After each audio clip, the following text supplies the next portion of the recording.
So welcome to tonight's webinar, everybody. My name's Laura, and I'll be hosting the webinar. And I'd like to introduce Cynthia Bampton, who's going to be giving a presentation tonight in this special webinar about the coronavirus.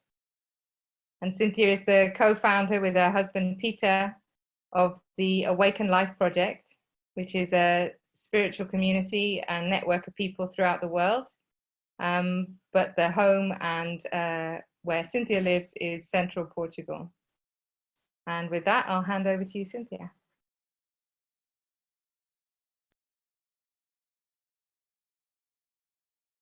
Okay. Nice to see so many people.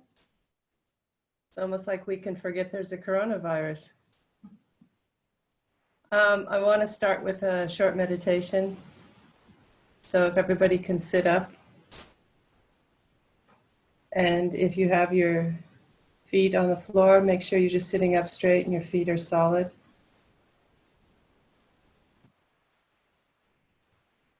And relax, close your eyes.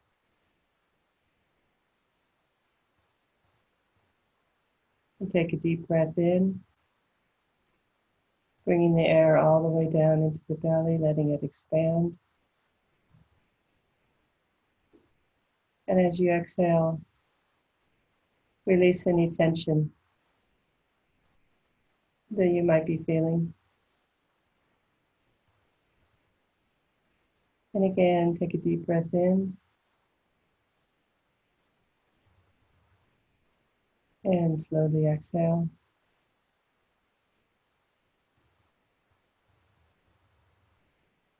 And as you breathe in, feel the breath as it enters the body. And as you exhale, feel the body relax.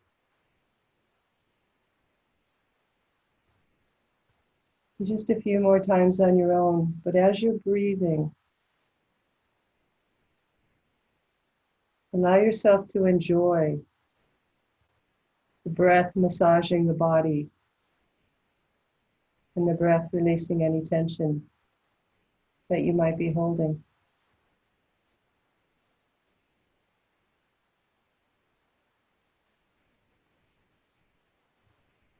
And when you feel comfortable, just start to breathe more naturally. But again, keeping your attention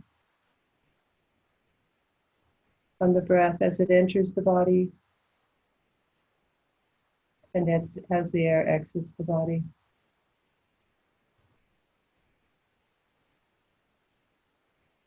There's so many things that we take for granted.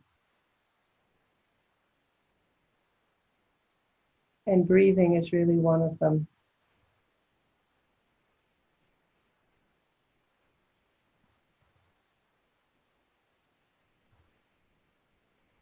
But just take a moment to really experience the breath, appreciate the breath.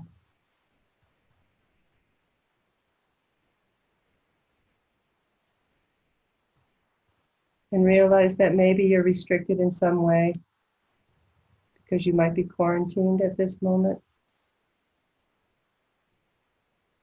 But realize the breath is not restricted in any way.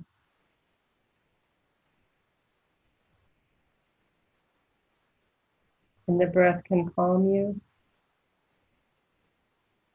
It can enliven you. It can help you.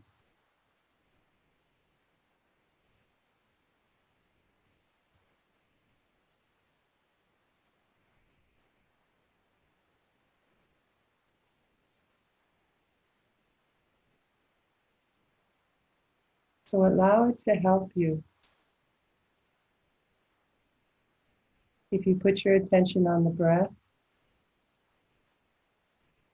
you cannot put your attention on fear or anxiety.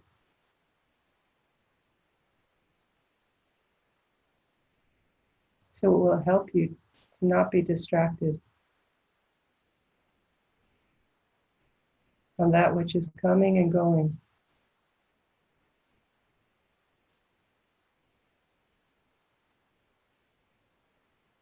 It can help you by relaxing the body.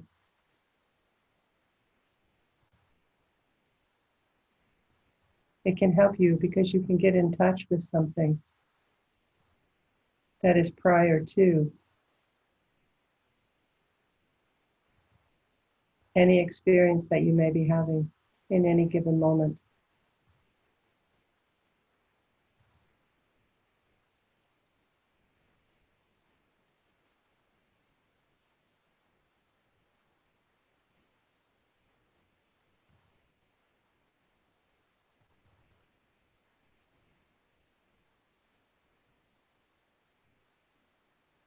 So the breath is a gift.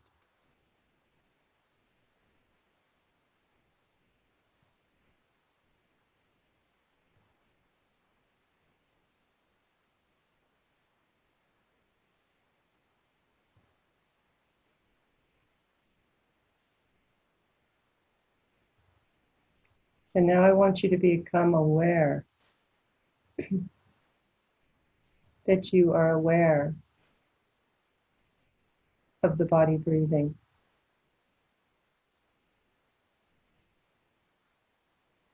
You are not creating the breath.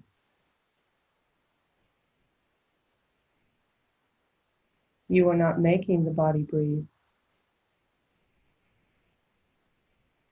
The breath is given and the body is breathed. And you are aware of that whole process.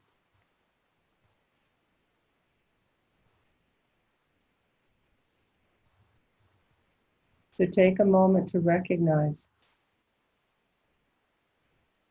that you are that which is aware of the movement of breath, the sensation in the body, but you are also aware of the movement of mind and the arising of emotion.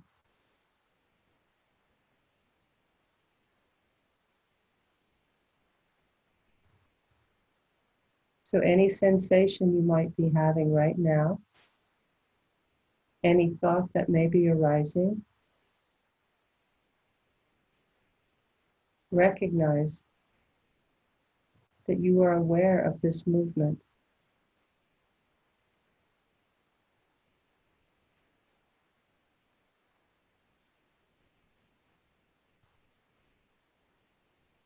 So recognize the sensations of the body. Maybe you are completely relaxed. The body is very calm. Maybe the body is agitated.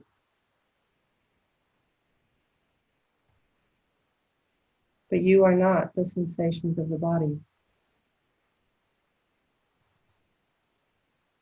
You are that which is aware.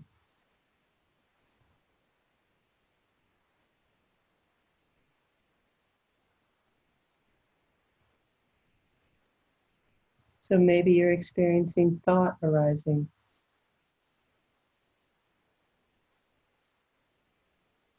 A thought is coming, a thought is falling away. Maybe there is no thought.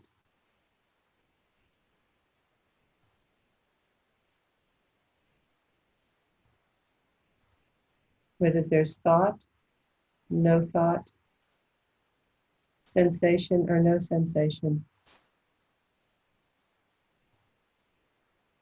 The most important thing is that you recognize you are aware of thought, sensation,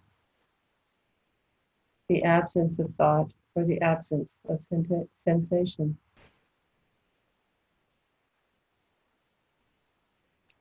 So in these uncertain times, you might experience fear,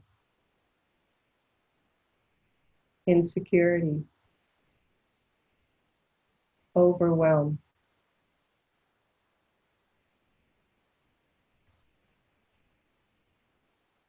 But fear, insecurity, and overwhelm are all just objects arising in your awareness.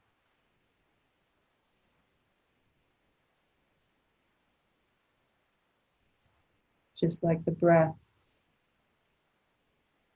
or the body breathing or the sounds of the birds.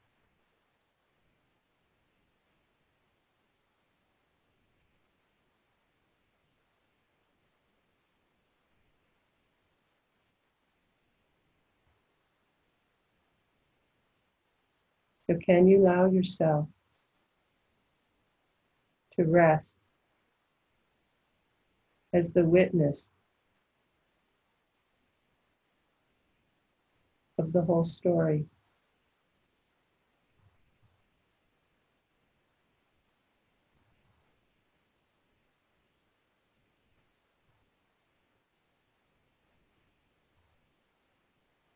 The answer is yes. And you simply do that by recognizing that I am not the fear, I am not the anxiety, I am not the overwhelm, I am not even the happiness or the joy. I am that which is aware of all of it. And myself as awareness is recognizing all the sensations that the human body might experience.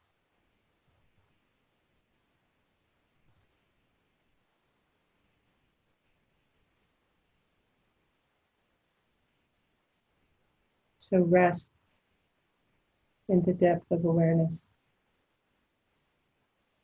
Relax into it as yourself.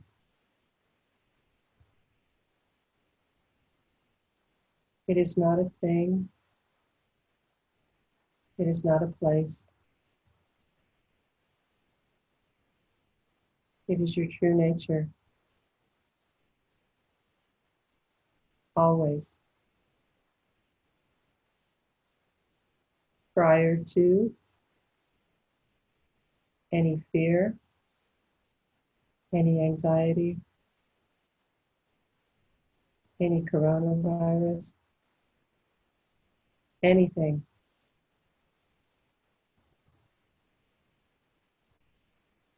The content of your awareness may change and will change. But you as awareness itself is ever present.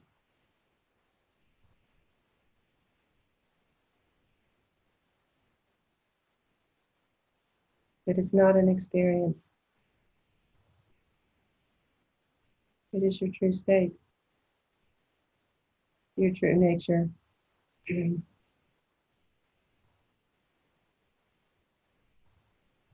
It's available to you always. How could it not be? Because it is you.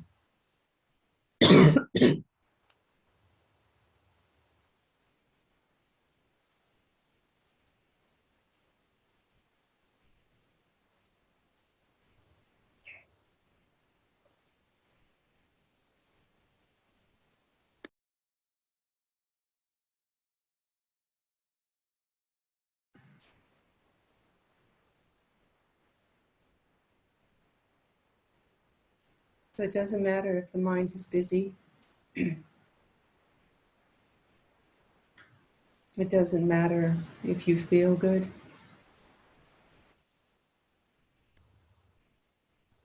Or not. Freedom lies in the recognition that I am that which is aware. I am that which is prior to.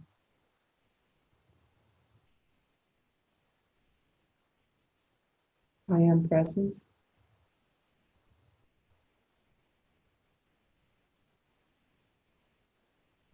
I am not a particular body. I am not the thoughts that arise. I am that which is aware.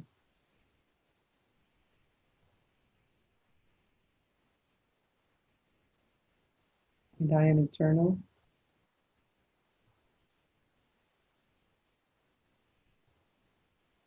And I am never changing.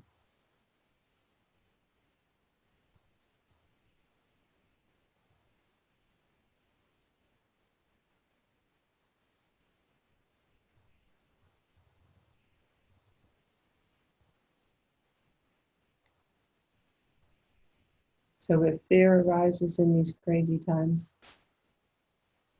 or boredom, or anger and frustration, just take a moment and take a deep breath. And remember, if you are aware of the fear, the anger, the frustration, you are not that. You are that which is aware. So you're not denying anything. You still recognize that there may be fear arising, or anger, or frustration. But you are no longer identified primarily as your fear, your anger, or frustration. And you will find space and relaxation in the midst of craziness and chaos.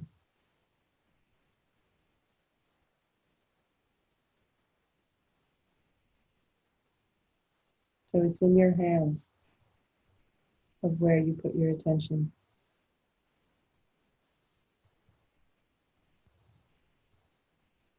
If you put your attention on fear, you will be afraid. If you put your attention and recognize I am aware of the arising of fear, the sensation of fear will drop to the background. It will no longer be so important.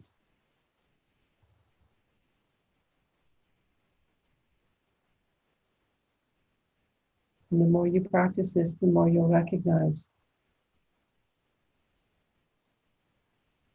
that fear, anxiety, happiness, joy, any sensation is all just content arising within you as awareness itself. So you rest as yourself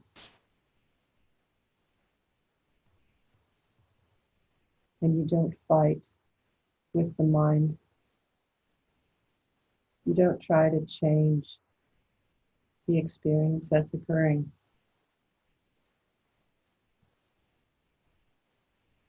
If fear is arising, fear is arising.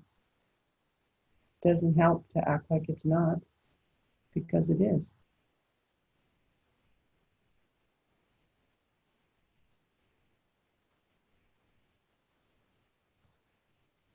So a human being will experience all sorts of things, emotions, sensations, thoughts, beliefs.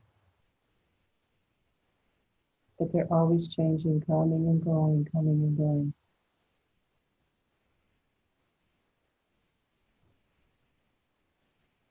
But you are that which is aware, which never changes,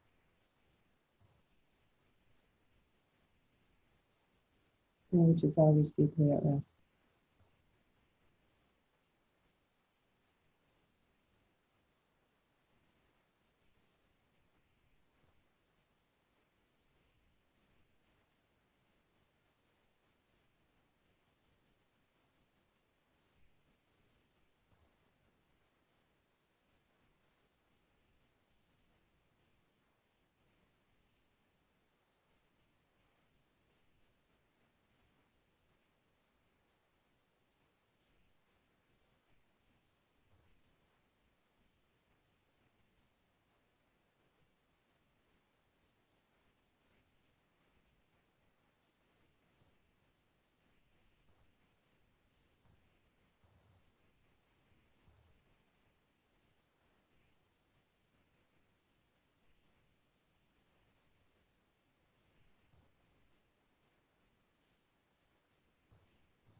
So take a very deep breath in and exhale. And enjoy the process of breathing as you inhale and you exhale.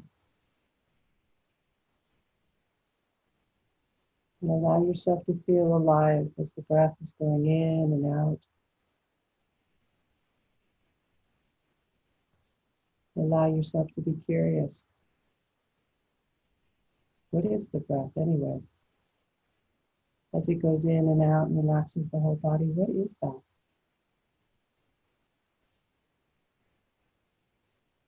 Just allow yourself to have curiosity, as if you're looking at something you've never noticed before when you see the breath and you feel the breath.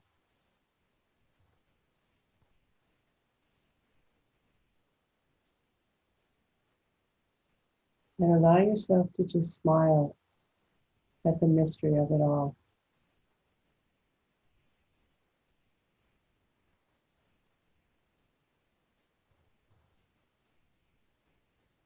And then when you're ready, open your eyes.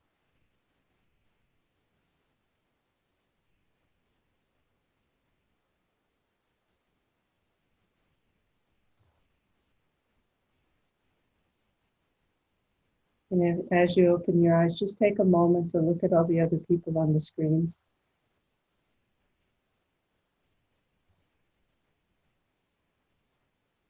Quite something. We're probably all quarantined, at least most of us. And yet here we are. Isn't that amazing? So how quarantined are we? We may not be able to move around the way that we're used to, but we're not limited. We might be limited in movement, but that's really just about it. So it's really great to see everybody. There's a lot of faces that I already know, and there's some new faces, which is fantastic. I'm going to leave quite a lot of time for some question and answers because I want to give people a chance to just kind of share their experience. And also, if you have any questions about, about how to have a liberated view in the midst of all of this, it's a good time to talk about that. And maybe you don't have any questions, and maybe you don't have anything to share. Maybe you just came on because it's just nice to be with somebody other than yourself in your apartment.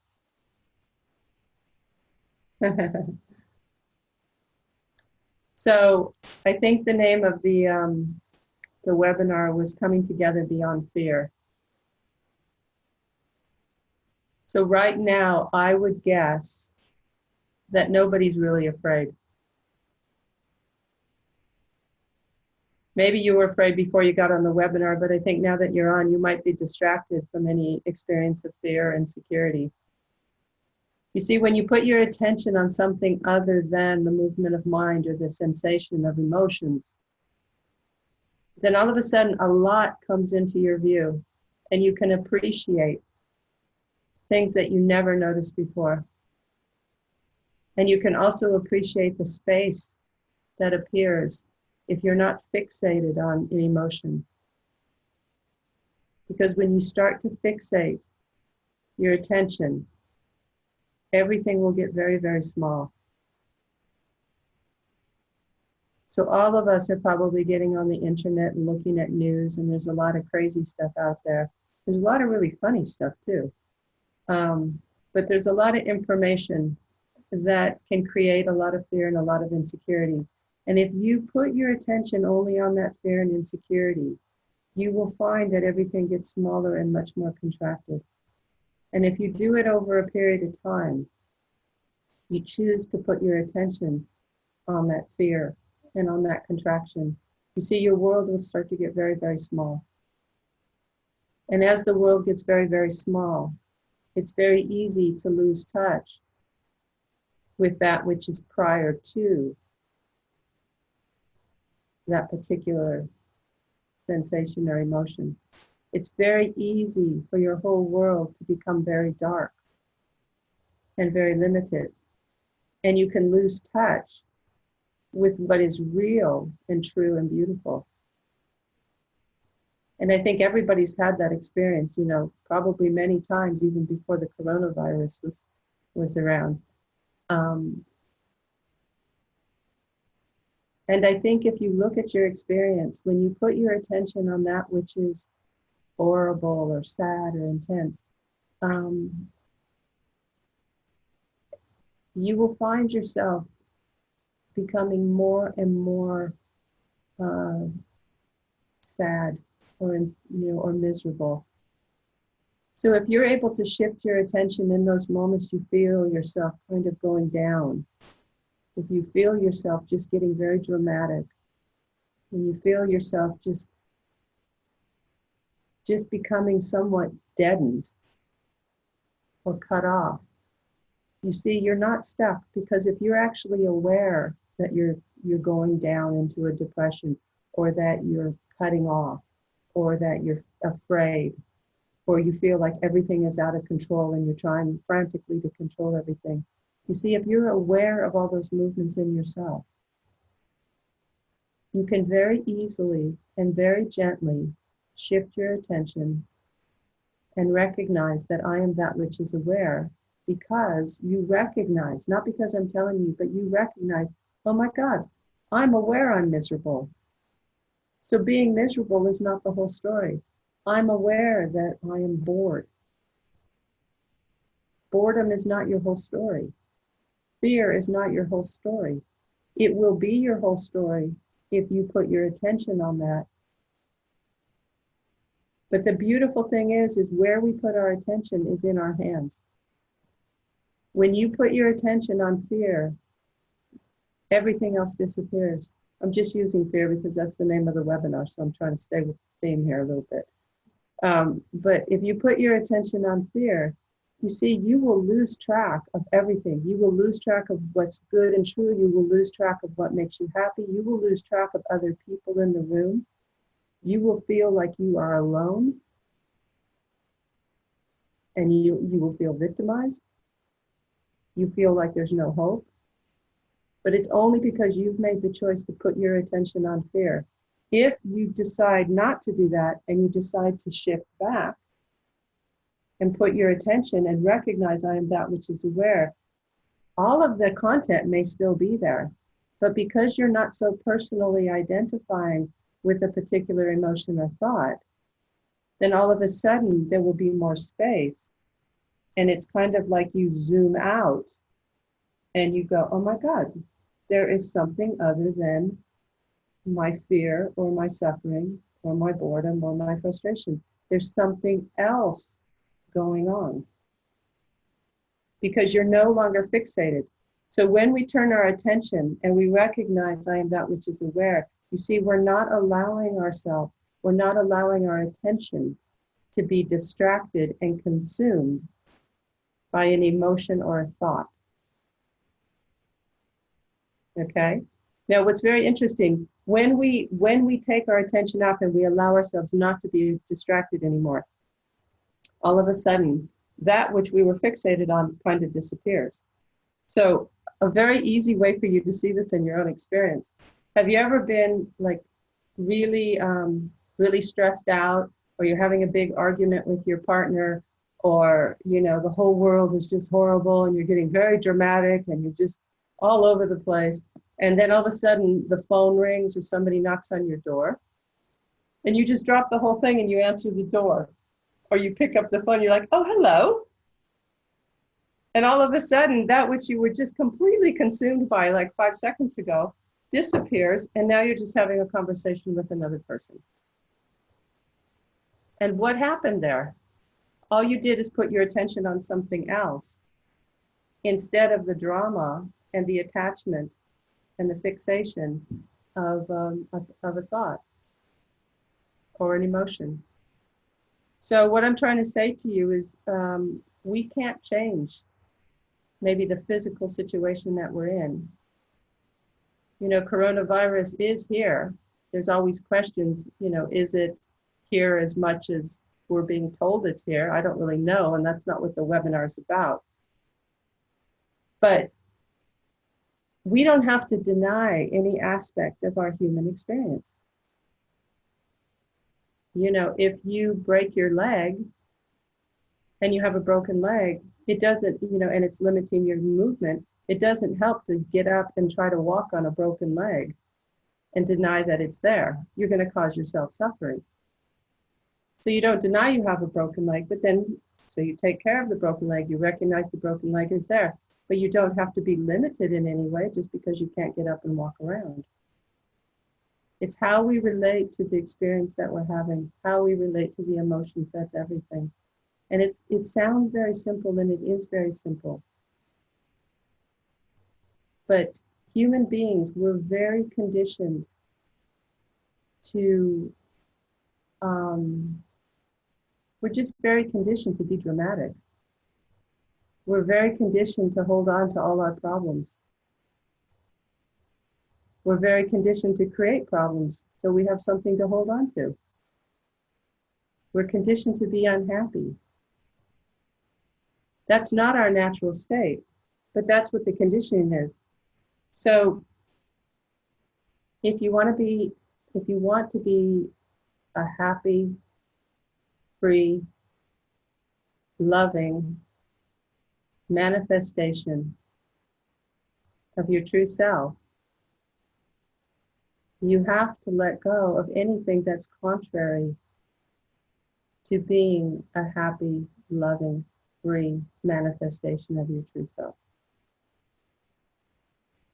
So then you find out, and all of us find this out, because the definition of ego, usually the definition of ego that I use is the limit, the insistence that you're limited and you're separate. But another definition of ego is the insistence of I have a problem. Because as long as you think you have a problem to get over and you're refusing to accept the experience that you're having, you will always be busy and distracted. Again, distracted, that's the word. You'll be distracted by your problem. You'll get over your problem. So you get to be the one who has a problem. You get to be the one who's gotten over your problem, and you get to be the one who picks up another problem. And as long as you have a problem, then you get to be the special one with the problem. You get to be separate. You get to be isolated because your problem is worse than everybody else's problem. And it's just endless. It's an endless engagement with thought and feeling and the personalization and the creation of a story that is based on something that's not true. It's based on separation and limitation. It's based on the attachment to the thought and feeling. It's very, very simple. So freedom is here and now. And maybe you experienced a little deep relaxation in the meditation. Or maybe you've recognized this for yourself. But if you truly want to come together with other human beings, you cannot do it if you're maintaining an attachment to your emotions. So let's say fear in this case. If you're fixated on fear, if everybody right now, let's say that fear is your hand. So right now, everybody put your hand up in front of your face and put all of your attention on the hand. Okay, and now scrunch your face up and make it very, very tight and fixate on it really hard, really contract the whole body. It's very unpleasant. It takes a lot of energy. And just notice that you can't see anybody else on the screen anymore. Okay, now I want you to shift your attention, and the hand is still there, okay? But just expand your awareness. And even if the hand is there and it might be blocking a few people on the screen, you can recognize, wow, look at that. All of a sudden there's people. There's sensation. There's relaxation. There's space. Oh my God, and there's a hand. The whole time it was just a hand. Okay? So that's what I'm saying. If you put your attention and you fixate on one thing, you are going to be consumed by that one thing. If you're putting your attention on unhappiness, you're going to be consumed by unhappiness. You're going to be distracted away from your true nature, which is already happy. if you put your attention on fear, you're going to be consumed by fear. You're going to distract yourself from your true nature, which is already deeply relaxed. It doesn't mean you're going to feel good all the time. Because stuff happens in life. But prior to, what you're resting in is that which is always, and there's all this craziness going on. So again, we're not trying to deny any aspect of anything in one's human experience. But what we're also not doing is we're not denying our true nature, which is always already free and loving and happy. Everybody is afraid to not, to let go of the separate sense of self, to let go of my life.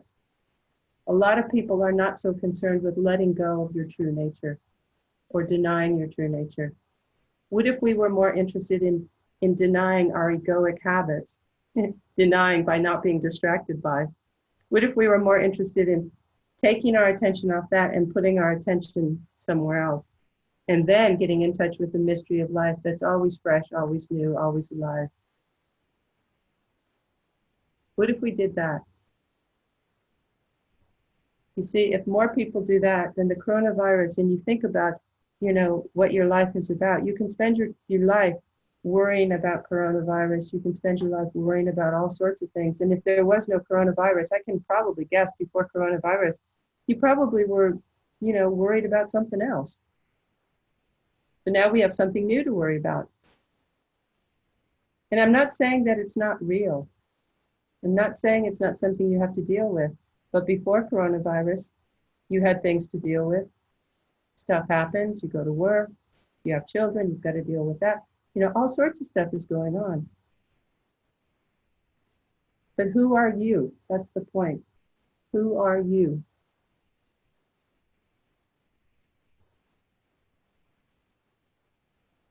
That's what you need to find out. And if you already know, then you need to give your life to resting as yourself and not denying what's true. And it's so exciting.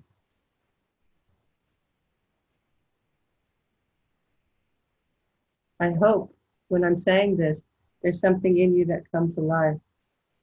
Something resonates with you. And if that is resonating with you, if what I'm saying is resonating with you, and you feel alive and you feel encouraged and you feel something, we're all sitting on the screen, but I just feel a lift from everybody. See, that's what we want to give our lives to. Instead of, I have a problem. I'm screwed up. Right? Everybody's screwed up. Big deal. Put your attention on who you are, and then the screwed up part will fall to the background. And yeah, you'll have to deal with it because you've got some habits, but you'll be happy. Okay, so I think that's what I have to say.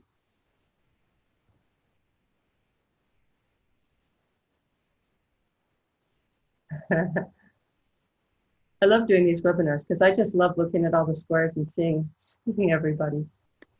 Sometimes it's fun too to see looks on your faces when I say something and just see people's faces light up. I just love it. Okay, so let's, if you have something you want to say or a question, don't be afraid to ask because now is the moment. And let's see where we can all go together. And don't be afraid not to sound spiritual. Don't be afraid to say you're afraid. Don't be afraid of anything.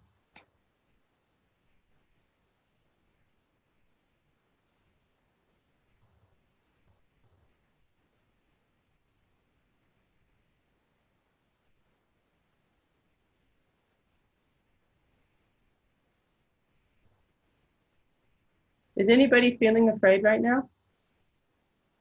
No? Not really, huh? It's funny, I was at a retreat, I don't know, like 100 years ago. Probably not that long, but, and there was about 300 people in this retreat.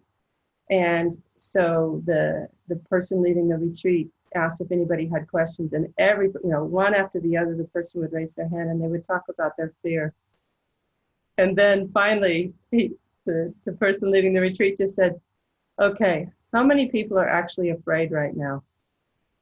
And there was nobody that raised their hand. So it was kind of this funny thing that everybody wanted to talk about their fear. Why didn't they want to talk about their happiness? That's okay. But people were like, oh, I have to talk about my fear. Like we have some kind of obligation, to talk about our problems. We can also talk about what makes us happy. We can talk about what it's like being quarantined. We're very lucky here because in a certain way, our lives haven't really changed. We live on the side of a mountain in Portugal and we don't really see very many people anyway. So being quarantined is kind of like no big deal. But I do recognize that other people are in other situations. And we also have some people in our community, our Sangha, that are doctors who are working in hospitals right now. So, there's things to do and there's people to support.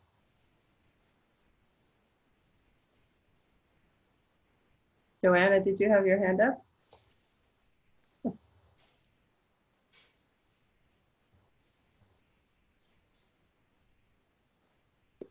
I can't hear her. Hold on a sec, I can't hear you. Okay, can you try again? I can take this. Can you hear me better like this? Yeah, that's better. Okay. Yeah, I was thinking exactly on that. And I've been quarantined at home without getting out since Wednesday last week. And today I had to get out. And at some point, I just realized that I've been living in a bubble, and my life has been exactly the same, and I'm not perceiving all this that is happening. And just now, just before coming to the webinar, am I being incautious? Am I bypassing this experience by not engaging with this, that all is happening, and I'm being cautious, I'm doing all of that? And now just hearing you, what I am doing is not putting my attention on the fear, on yes, there's fear and I have lots of things to take care of, the work, blah, blah, blah. Yes. And now I'm here and now there's no problem. So I was just experience this before coming, and I can perceive a little kind of feeling guilty because I'm feeling like this when all the world is and all there's, because actually it is happening at the same time. And it just is, yes. I kind of feel very relaxed and at ease, but it's being hard. And there was this sensation also, oh, no, I want to get back to my home. I'm better at home than actually just walking around there. I was just going down and come up again. So yeah, I think it's important what you're saying though, is nobody should feel guilty if you feel happy.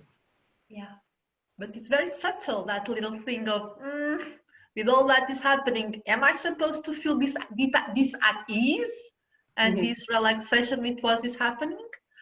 So well, it's interesting because if you're not fixated on an object that's arising in your awareness and you're just allowing yourself to rest in that which is prior to, that which is witnessing everything. And it doesn't mean you're disconnected. It just means you're not distracted. If you're doing that, you will be at ease, even in the midst of chaos. Yeah. And I'm in the middle of Lisbon, and this, I think it's pretty chaos. I'm not engaging with that chaos, and just that. Yeah, really. There's a lot we can learn during this time because sometimes we're just very unconscious of what we're actually already experiencing, and we're unconscious of where our attention is.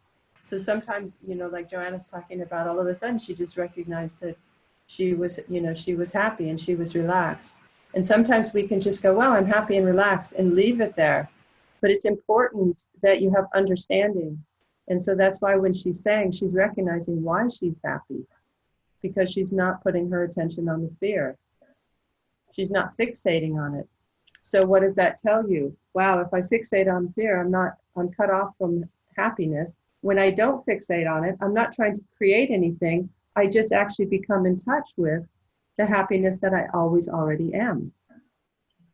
So often, I mean, a lot of what we do here with the project is we're trying to help people to understand more about what's already going on in their experience, and also just recognizing the simple thing of what I was saying is we can all recognize, like right now you're hearing my voice. So everybody recognizes you're hearing my voice.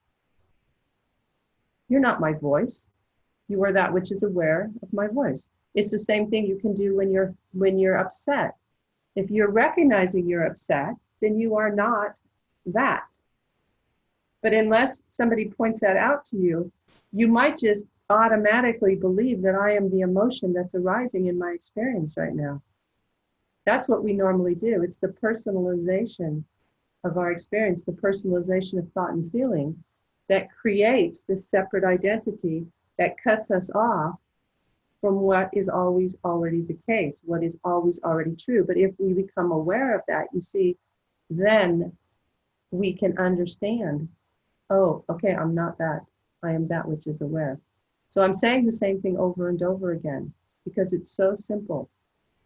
But everybody is usually so hypnotically attached to thinking I am what I think and I am what I feel. I'm attached to an identity of who I believe myself to be. I'm attached to an idea that something is missing in life. I'm attached that there's something wrong with me, an idea that there's something wrong with me. What if the idea arose? I mean, you can later on when the webinar is over, just think about the ideas that you normally buy into that cause you the most misery. Okay, like you can make a list. I mean, if you're in quarantine, you don't have anything else to do. You can make a list of all the ideas that you have that basically drive you crazy or that cause you suffering. Okay, and then when you get your list, and it's probably going to be long if you take the time to really think about it. But then think about, okay, these are all the thoughts that I attach to that cause me suffering. And then I want you to think about, what is a thought? I say this all the time. What is a thought? Is it a thing? Is it like square? Is it round? Is it kind of soft? What is it? You see, and if you start actually asking the question, what is a thought? You'll recognize that you actually don't know what it is. And then you can look at your list and go, okay, I don't know what a thought is, but I have all these things that are called thoughts that are telling me, that I attach to, and I'm causing myself suffering because I'm personalizing these thoughts, which I don't even know what a thought is. And then I'm living my life from the frustration, the victimization of attaching to these thoughts, which I don't even know what they are. Okay, so these are the kind of illusions that we have to break out of. Otherwise, we hypnotically just continue to go with it. Does anybody relate to what I'm saying? Okay, good. Because if I'm the only one, I'm in deep trouble here. Okay. Okay, anybody else?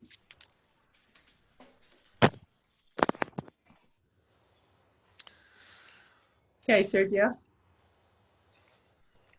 Hi, everyone. Hi.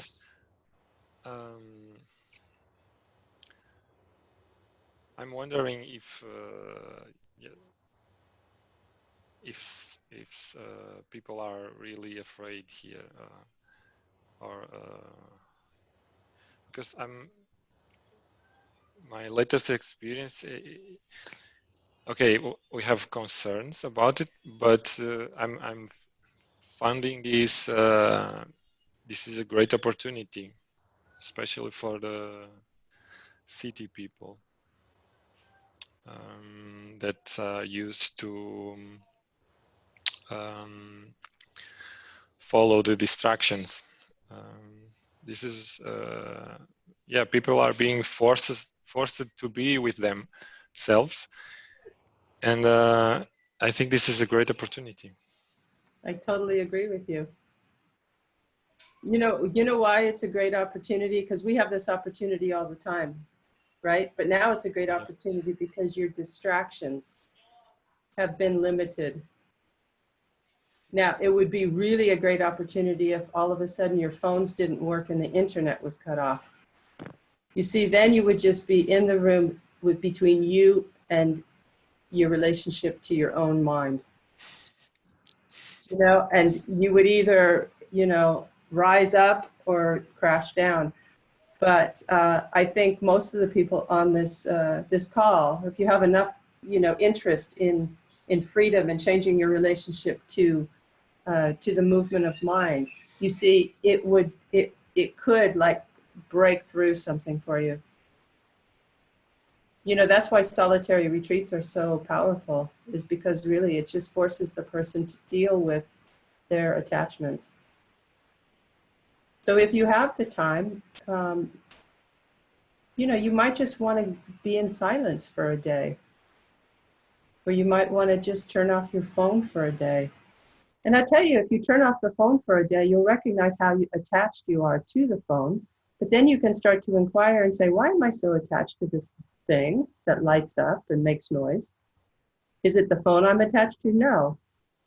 It's having people contact me to tell me that I'm somebody, I'm okay, I have a relationship. You know, it's what the phone, you know, it's really get interested in what does it represent.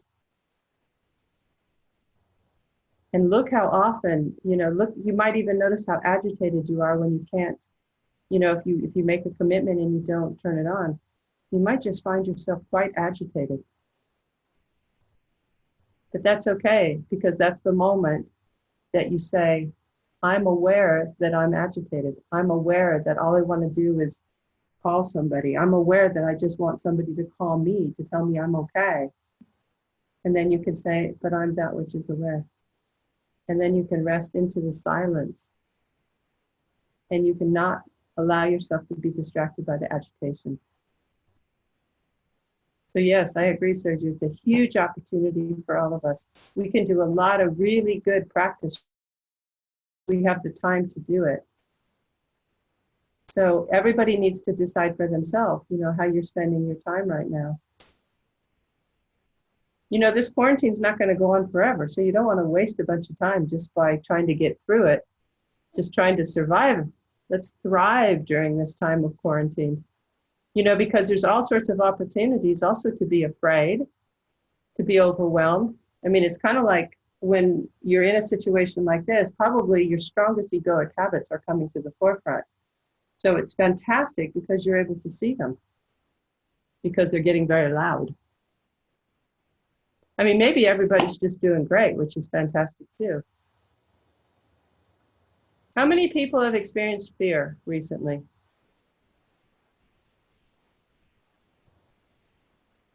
Okay, you got to be honest. And I'm not saying you have to experience fear, but how many people have experienced concern? Okay. How many people have experienced insecurity? A little bit. How many people have felt, wow, that what is occurring is so unknown?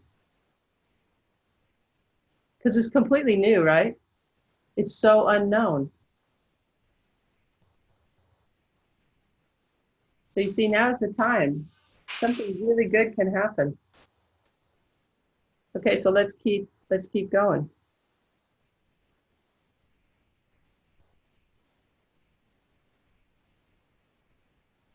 Hi, JP. Okay, we'll go JP first and then to Lawrence. Okay? So touching on what you were just mentioning, the new, I just got a message, I think yesterday or something like that, from Lotte, and probably you know what I'm going to say. The new is better than known. Right. Yeah.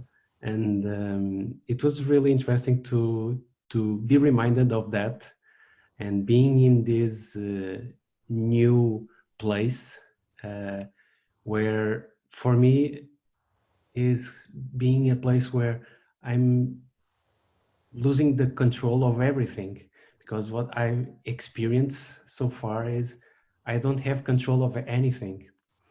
In my business, it's all over the place. I have to be in control, but I cannot be in control.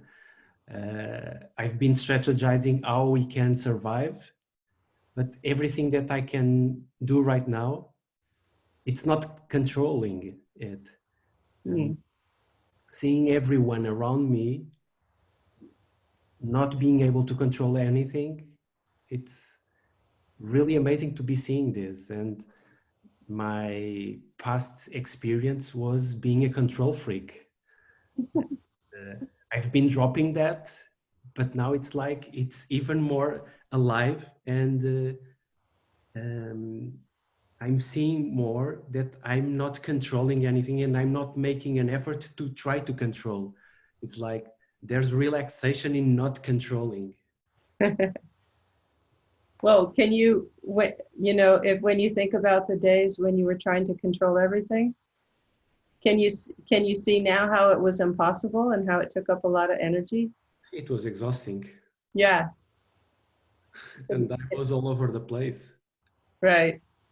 Because for somebody who's like losing control and who kind of used to be a control freak, you actually look very happy and relaxed.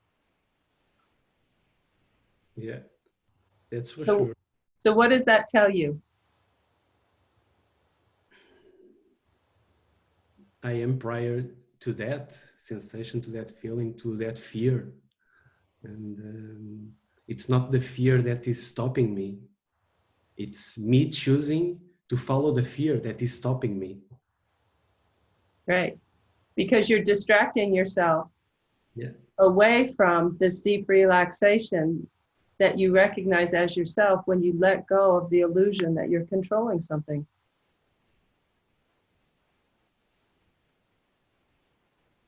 So of course we all make choices in our life. So it's not like, just to be clear, we're all making choices of what we do. We wake up in the morning, we go and we choose to brush our teeth. We choose to go to, I'm talking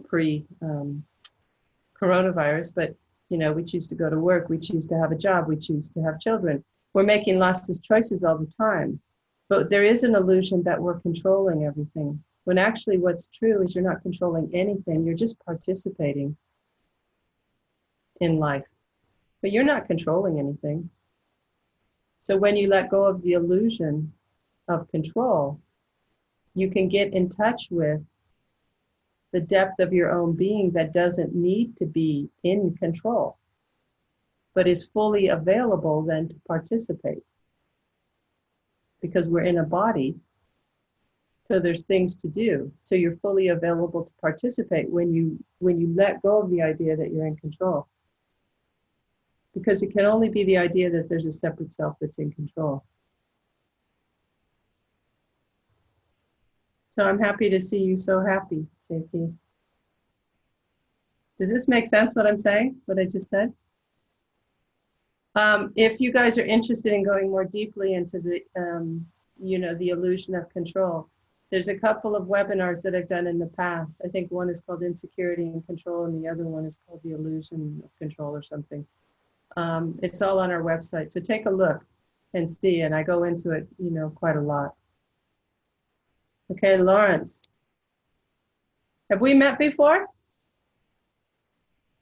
Like, hi, everybody. Hi. That's the first time for me. And well, yes, for the moment, what I have to say is that I do not experience fear. I'm very lucky to have a flat and to have a partner whose job is not in danger.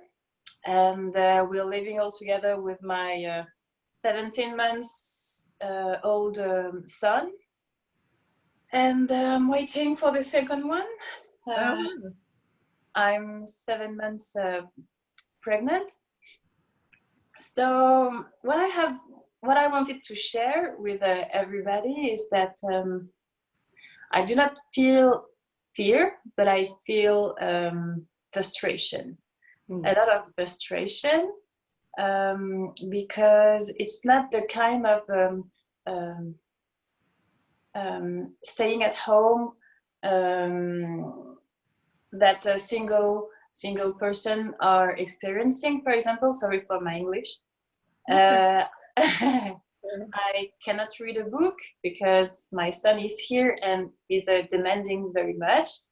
And I cannot go running outside because I'm 7 months pregnant.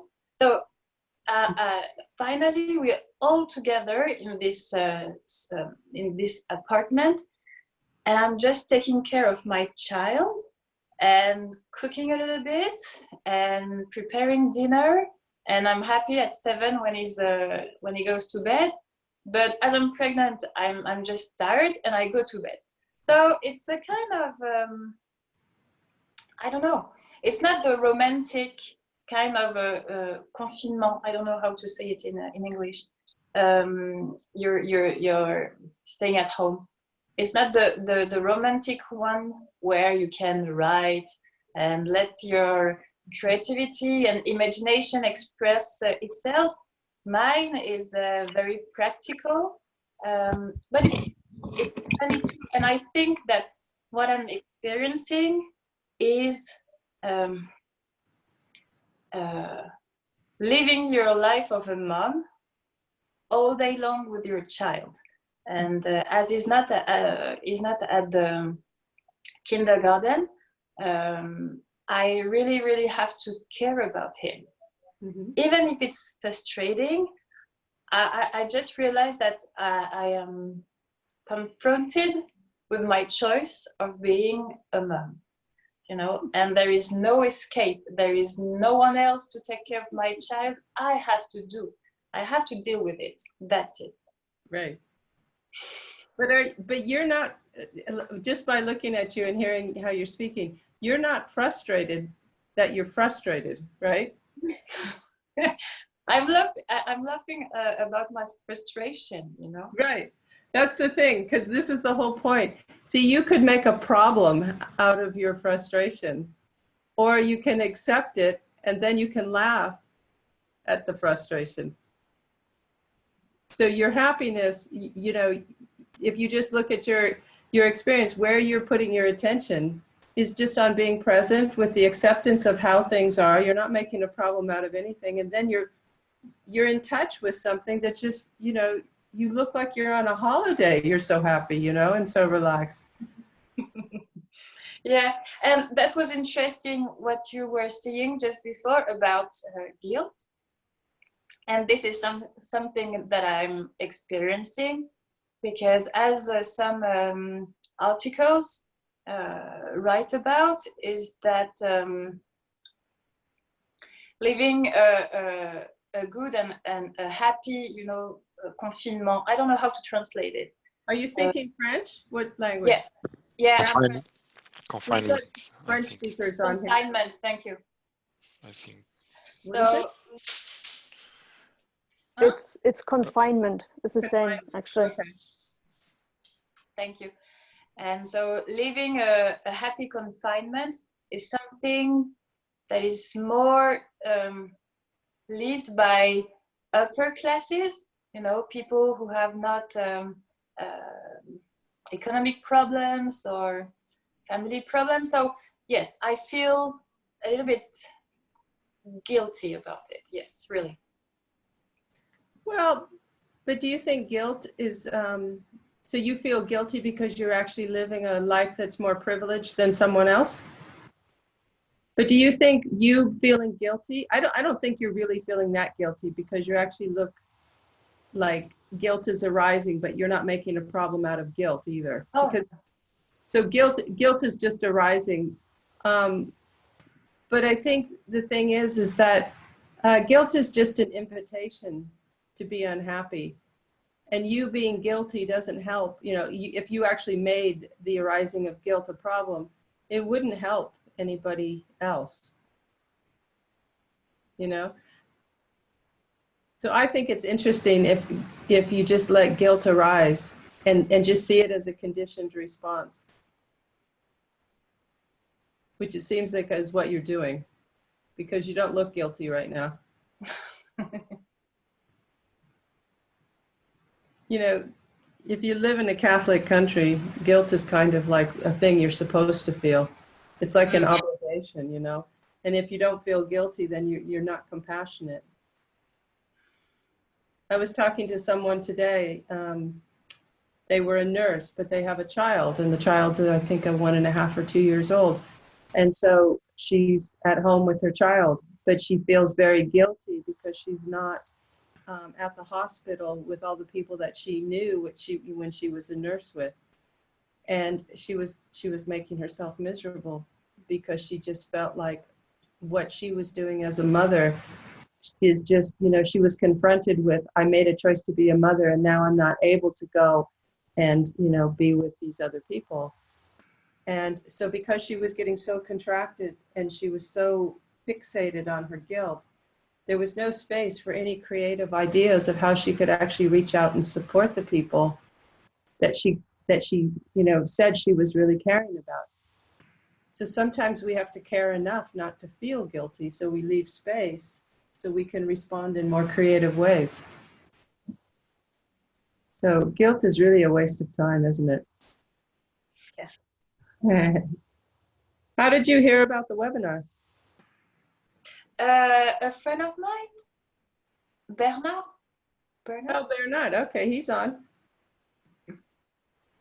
But where are you? Are you in Belgium? I'm in Montreal. I'm in Quebec. Oh, okay. I used to live in Belgium. Yeah. Okay. Well, you can say hi to Bernard. He's on another screen somewhere. Okay. Hi, Bernard. Okay, good. Thank you. I hope you come back for another webinar. Yeah, thank you. I will. Okay. Anybody else?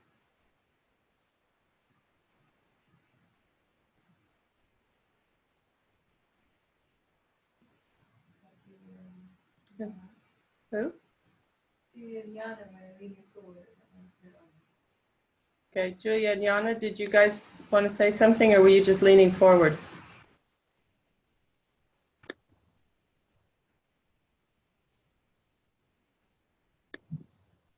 Just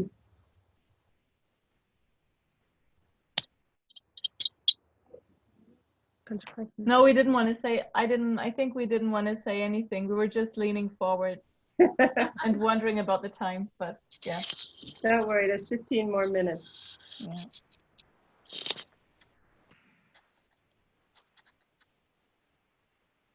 There's some real stuff going on though, isn't there, out there?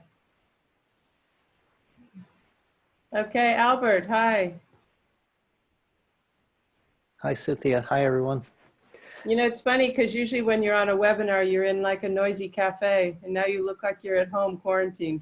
Yeah, I am quarantined, and it's been 14 days. Wow. Yeah. How you doing? Yeah, no, I'm doing well up until this morning, which is what, when you just made your last comment, I thought maybe I should share my situation. But, up until yesterday, basically 13 days at home, I have been making the most of it. At least I felt I was, and I really felt that it was a good pause for me, because it got me in touch with many of the things that I have been a victim of not doing, that I've always wanted to do.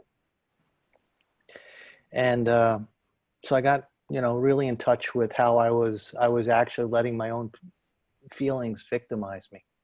Mm-hmm. But I was okay with that. I was really cool. There was deepening happening, and, and all that great stuff that you and Peter and everybody else have taught me. But this morning, I wake up probably 2 hours earlier than I usually do. And by the way, I'm passionately at rest. I sleep 10 hours. That's like unprecedented for me. I was this nervous New Yorker that would get up at 4:15 every morning, right? And it's like I just sleep. But this morning I got up, at 5 a.m., right? Which on the old standards was late. And something was not right. And I had no idea what it was, but it just wasn't right. So immediately what I did after I made my coffee was I, of course, go to the New York Times. And I'm reading these stories about what's happening in the world. Now, I've been dealing with this for 2 weeks, so nothing is unusual, right? So it's a routine. But I got overwhelmed. I just reading the stories that I was reading, I was just overwhelmed with anxiety. So and up until that point, I was feeling perfectly fine. But this feeling of anxiety, you feel like a choking, and you feel like a sweating, and you couple that with what the symptoms of the virus are. And that lasted, and I couldn't think like you were trying to tell us to overcome these feelings, because I didn't know what the F was going on, to be honest, right? Mm-hmm. And it wasn't, and I'm going to say it was at least 45 minutes to an hour before I got a handle on that. And what actually I resorted to was going into meditation and playing some, background meditation music. Mm-hmm. And it took me 3 hours. Really, I was frozen on my couch to get out of that. Mm-hmm. And it just, it was like, I couldn't like in 2 minutes get out of the victimization because it was so overwhelming. And I didn't know what it was. I didn't know if it was an illness, if it was anxiety, what it was. So once I broke through it and realized it was probably just the anxiety associated with the buildup that was just in the stories that I read this morning just took me over the top. It's made me realize that this is something different, because I've never had an anxiety attack in my life. And I have the tools, not to the degree that others have, but I at least have the way in which I could get through these things when I'm feeling that, that way, at least when it's not physical. So I just wanted to share that. I thought it was a very unique experience for me, but part of this situation. So what did you learn? Well, on a mental plane, I think I learned, if I could use that term, I just have to have to shut the phone off, whatever that, using that as a metaphor. And I can't constantly be absorbed in the story around this virus. Mm-hmm. I think on an emotional level, what I learned is that I have the ability to manage my emotions or manage my feelings, using methodologies that, that I have available in my toolbox. Mm-hmm. And spiritually, I think what I've learned is that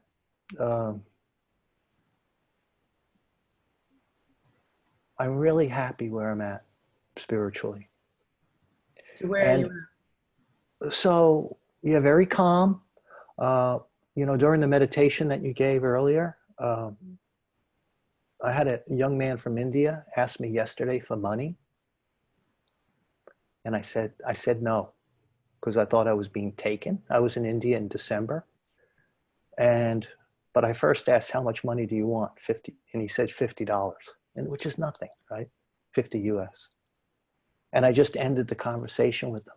But I had an overwhelming feeling about how selfish, now having read what India is going through, how selfish I was to not send this young man the $50. And I also realized that, if I'm in the best place in all of those categories that I explained when I'm altruistic, not when I'm selfish. Yesterday I was very selfish, and maybe that's why I woke up kind of like early, right? And I had that emotional feeling, but I don't know. Well, because the reason I was asking is because you can look at it in a certain way. Nothing really happened, right? In a way, nothing happened. Yeah, it was just something went through me and then it left me. Well, did something go through you, or just, was there just different, there was a different experience arising in your awareness, and you were aware of it as it was happening, right? Definitely aware of it. Okay. So the only reason that you suffered for a period of time is because you were still identified and wanting to change the experience, right? Yes. You didn't like it. You wanted to change. Maybe you were afraid because you didn't understand it. Yeah, right? there was definitely fear. Yes. Okay. So, but the whole time you were aware. Yes. Okay. So it's good to actually see that it was just content passing. That's why I say nothing really happened, because you were aware, and you as that awareness never changed. You were aware of the whole thing as it fluctuated, right? Yes. Okay. So maybe, maybe as you've been at home for the 13 days, maybe you've relaxed enough where you're actually allowing some creepy crawlers that you haven't dealt with before. They kind of go to the surface. That's usually what happens when someone becomes more deeply relaxed, and all of a sudden stuff starts arising. So maybe you weren't allowing yourself to really even let in the situation as much as you did this morning when you picked up the newspaper, and then all sorts of stuff was happening, right? Yeah. That's But you're okay. definitely okay. But the reason I'm saying this is because it's very easy for us to label something as something negative. So if you look at the truth, and I'm, for some of you that haven't been on the webinar, we don't have a lot of time left, so I'm not going to go deeply into this, but I know Albert knows this. If we recognize that actually everything in time and space is arising out of that one consciousness. So the essence of everything is consciousness. You with me, Albert? Yes. Okay, so Yes. that means everything that happened to you this morning that you labeled as negative was just as much consciousness as the bliss you were feeling when you were doing something that you loved. Yes, I got that. Okay, The thing I never got was I never associated the physical with content. I've always taken content as thought. But this, you see what I mean? This was another manifestation of consciousness through the physical. yeah, but then think about it, because if you're aware of thought, you're aware of thought, but it sounds like you're very comfortable with being aware of thought. Mm-hmm. A little less comfortable feeling being aware of strong physical reactions. Apparently, yeah. Okay, but it's all one thing. That's what I'm getting out of this discussion. Yeah, and Yeah. so and so you, with as that which is aware, had a different experience this morning than you've had before, and that's really all that happened. Yeah. And then you can recognize that it was just different content. And even this morning, if you had, this is going to sound, I'm not, but even if you had a heart attack, right, it would still be the same. And it would be a different situation then that you would have to respond to. But it would still all be consciousness, giving you a situation that you would need to respond to. This is so great because God forbid any one of us gets the virus and has to deal with the physical issues. Mm-hmm. I mean, I'll just talk for myself, right? It's keeping aware of what you just said. Because unless I had this discussion, it would have been, there was no way I could have even dreamed of thinking about how that physical experience with the virus may be in terms of consciousness. Mm-hmm. So this is very powerful. I mean, this is like, this is like an antidote almost. Not that it will be, but it feels like it could be an antidote for an eventuality, which hopefully never exists. But did that make sense to you? Yeah, it makes sense. But the thing is the biggest fear that most people have is the fear of death. And the only reason which I have no fear of. I really have no fear. Exactly. So this morning, you didn't know what was going on. Maybe you thought you were having a heart attack, but you see there was no fear because you were resting in something, it sounds like, because you didn't freak out. No. But the thing is like this fear of death, the only reason that, well, first of all, in the Western society, death is treated in a way that is very, that we don't think it's a very natural process, which it is. But also we're so attached to thinking that I am the body. So then if the body dies, then the fear is, I don't know who I am. And so the spiritual practice is to recognize that I am that which is aware and I am not the body. The body is a manifestation of consciousness, but I am consciousness. So when the body drops, consciousness remains. But if you're attached to believing that you are only the body, then the fear of death is completely overwhelming. Mm.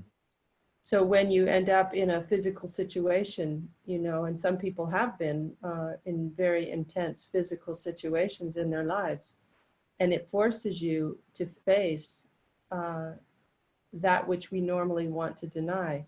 But if you can recognize that everything is consciousness, and I am that, then you'll be able to embrace the human experience, and you'll also be able to embrace the fear of death, and none of us know until actually the moment of death how we're going to respond to it. So I'm not going to be arrogant enough to say how I would respond to it.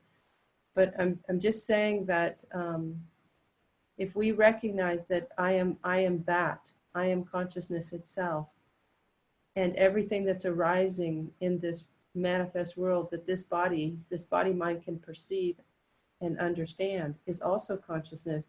You see then this truth that there is no separation and there is only one consciousness animating the many forms. Then this whole idea of we are one starts to become more real, because it's not about two bodies that think they're separate trying to become one. It's two manifestations of one consciousness recognizing themselves as that consciousness. And then you recognize the difference in the different manifestations. You're not trying to become one. You recognize that you are always already that one consciousness. So all these people, all of us on the screen, we're all different manifestations of that one consciousness. Yes. And we can celebrate the differences. We don't have to try to come together because we're already together. But what we do have to do in order to be able to celebrate the truth of that and live the truth of that, we have to drop our distractions on fixating on the separate sense of self that keeps us distracted away from the truth that we're always already together. So I hope that makes sense to some of you, because it's very important, because we all have experiences that we label as positive and negative, but all the experience that we're having are the experience that we're needing in order for us to wake up to the truth of what is always already the case. And so Albert got a wake-up gift this morning when he actually physically woke up. And we get those gifts all the time. So as Sergio was saying earlier, this coronavirus is, it's a wake-up call on so many different levels that it's impossible to even go into. But it's a wake-up call. So can we embrace the whole thing? Can we thrive in it? That's the whole point.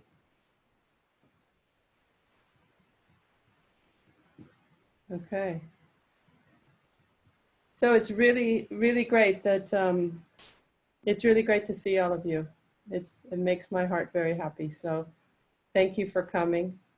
And this was a special webinar because people had requested it, but there's another one next week.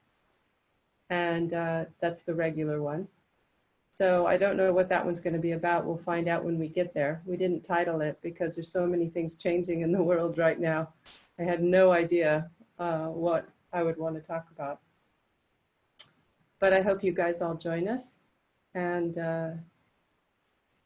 yeah, so Laura does her part right now, and she says all the practical stuff, and then we'll come back together and we'll open up the microphones. And we could say good night and see you next week together. Okay. So I just want to, that's right, we've got a technical thing here. Just let you know, if you haven't heard already, which you probably have done, that Cynthia has a new podcast available now, and there's already 5 episodes up. It's available on lots of different platforms like Anchor, Spotify, SoundCloud. So tomorrow, I think tomorrow or the day after, when we've got this video uploaded, I'll send an email to you with the recordings of this call tonight, but also all the ways you can access the new podcast. And it's really, really good. The podcasts are 15 to 20 minutes long, which are just a fantastic length. You know, you can listen to them anywhere, and they're also really good to share with people. I'm amazed at the response I'm getting from all sorts of people who haven't maybe been interested in coming to a webinar. So yeah, I'll send you the links for that. And apart from that, of course, we can't tell you about any events coming up because we don't know. So I'll send you the links also for registration for the webinar next week, and see you then. Okay, I'm just noticing that we have an interesting name on Lucretia and Hypnoturtle. Lucretia. Are these your quarantine names? Yeah, I just remembered that and came up with something. Oh, we still can't hear you. Oh, hold on, it's me. Oh. Hold on, I gotta turn you up. Well, it says, oh, it's because Joanna. Yeah. So which one are you? Who's Lucretia and who's Hypnoturtle? I'm Lucretia. I'm Hypnoturtle. Hello. This is one thing that we did at the Quinta. We all decided we were going to have quarantine names. So we named each other. So down on the corner is Ava and Dan, and that's not really Ava and Dan. Well, it is now, but after the quarantine is over, they'll probably go back to Sandra and Joelle. I guess I should have put my quarantine name. I'm Leah. But we have funny names, and so we've got the whole Quinta down there. That everybody's got different names, so we're actually having a lot of fun as we're trying to remember everybody's names and actually have conversations with all the new names. So this is just one of the many things you can do while you're quarantined, is you can rename all the people that you're with, and you can have a lot of fun doing that. Okay, so let's open up the microphones and everybody can talk. Thank you all. Hello. Bye. Be safe. Stay healthy. Yeah, stay healthy. Have fun. See you. See you soon. Bye, guys. Thank you. Ciao, ciao. Bye. Love you. Bye. Bye-bye. See you.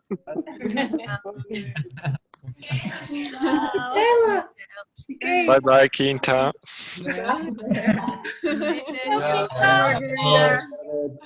We just saw it. Okay, Tiago, how are you feeling? Good? Good. Thank you.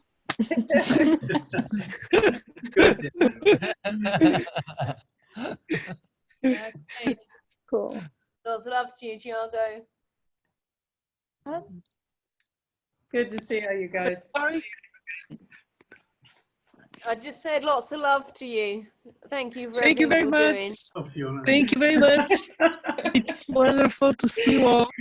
Hey, Rosella and Katerina, are you guys related? My sister. Your sister. Wow. Okay. Hello. Nice to meet you. Nice to meet you all. Hello. Amazing. Where's the sister? Okay. All right. Okay, I'm gonna go, but you guys can continue. Oh. Ciao.